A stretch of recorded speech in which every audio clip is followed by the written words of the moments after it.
Yo, what's going on everyone? Superstar here, back with another video. And for today's video, as you guys can see here, we have a ring light and I'm gonna show you guys how it works. The way that you turn it on is you press this red button. As you can see, it turns on.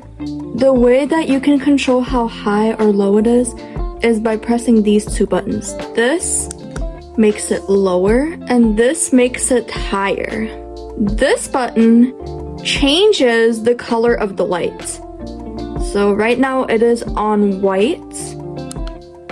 This is the peach color. Let's say if you want to look more tan. And this is a mixture between peach and white. If you don't want to look too light or too tan, just in the middle. The way that you turn it off is like this.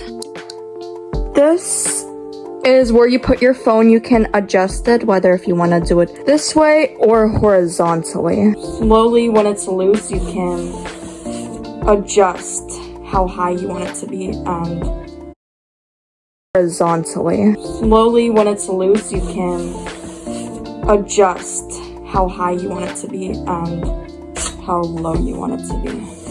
Be very gentle because this equipment is very fragile. You can do the same thing with this one, top one. You can make it very, very high, very, very low. I'm probably gonna make it very, very high. The way that you disassemble it is very easy, but of course, I'm not gonna do it right now because I am about to make some TikTok videos with these. Anyways, thank you guys so much for watching. Please like and subscribe for more videos like these.